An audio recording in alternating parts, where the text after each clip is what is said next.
Magandang umaga po sa ating lahat, mga kapatid. Magandang umaga din po, Father. Unang linggo ng Kwaresma. Parang kailan lang sinumulan natin ito sa pamamagitan ng pagpapalagay ng abo sa ating mga noo, kung saan pinaalalahanan tayo, tao, tandaan mo, ika'y nagmula sa alabok at magbabalik sa alabok. Ano mang pinakaiingat-ingatan at pinakamamahal mo sa buhay mo ngayon, iiwan mo rin lahat. Hubad kang dumating sa mundong ito, hubad ka ring babalik sa Diyos. 40 araw tayong maghahanda sa panahong ito ng Kwaresma.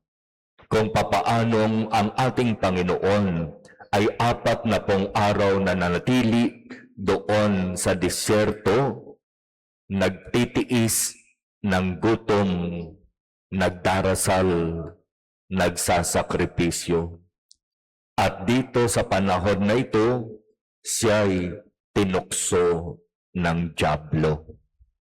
Kaya malinaw, mga kapatid, sa 40 araw na paghahanda natin ngayong panahon ng Kwaresma, upang tayo ay makasama ng ating Panginoon sa kanyang tagumpay sa krus, sa kanyang muling pagkabuhay, tandaan natin kung papaanong ang ating Panginoon ay tinukso ng dyablo.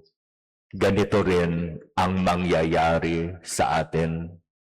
Sa 40 araw na pagsisikap nating mas maglaan ng oras sa pagdarasal, sa pag-aayuno, sa paglilimos, nandyan palagi nakaabang ang tukso.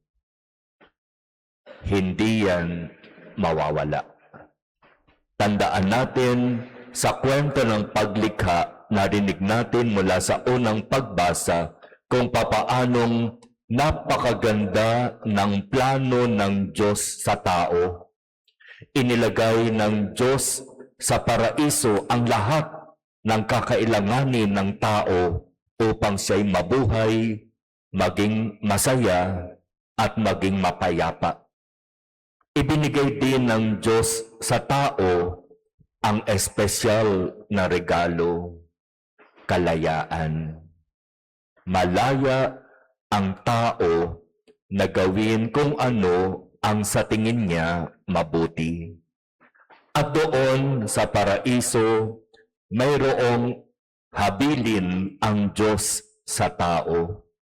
Maaari ninyong kainin ang lahat ng bunga ng punong kahoy, maliban lamang sa isa.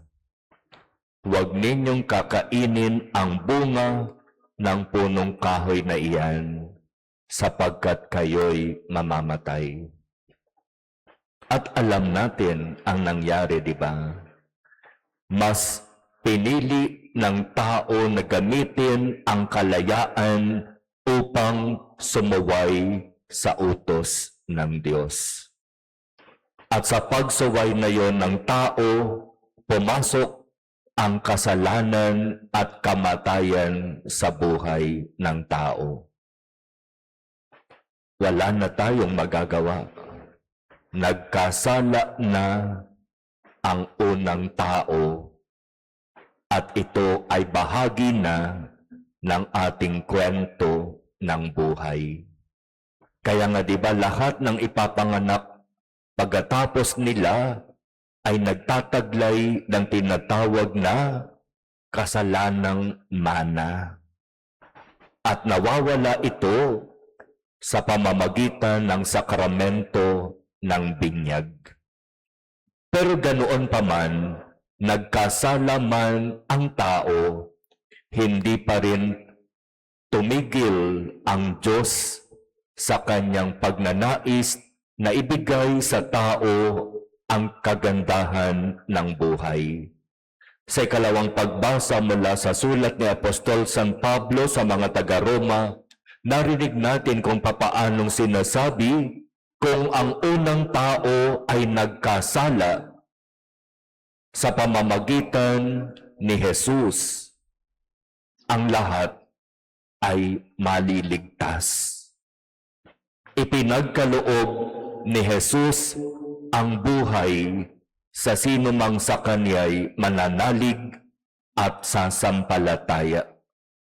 Kaya may pag-asa. Bagamat nagkasala ang tao, naririyan si Jesus upang tayo'y iligtas.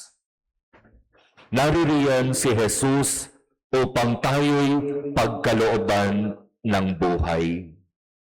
Kaya ito ang palagi nating panghawakan.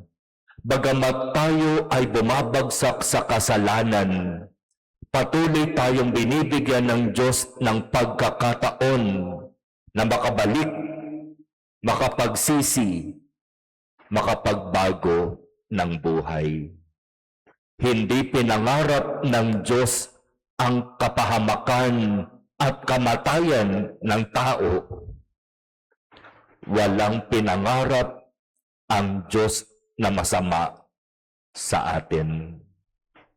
Ang gusto niya para sa atin, tayo'y magkaroon ng magandang buhay at makapiling niya sa kanyang kaharian pagdating ng araw. Kaya sa lahat ng ito, gamitin natin ang ating kalayaan para gumawa ng kung ano ang nais ng Diyos. Gawin natin kung ano ang mabuti, kung ano ang tama, kung ano ang ayon sa kalooban ng Diyos.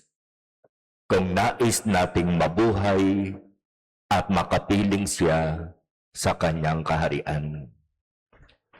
Nasa iyo ang pagpapasya. Buhay o kamatayan. Kasalanan o kabutihan. Kadiliman o kaliwanagan. Sa bandang huli, haharap tayo sa Diyos at sana kapag humarap tayo sa Diyos, matagpuan niya tayong karapat-dapat.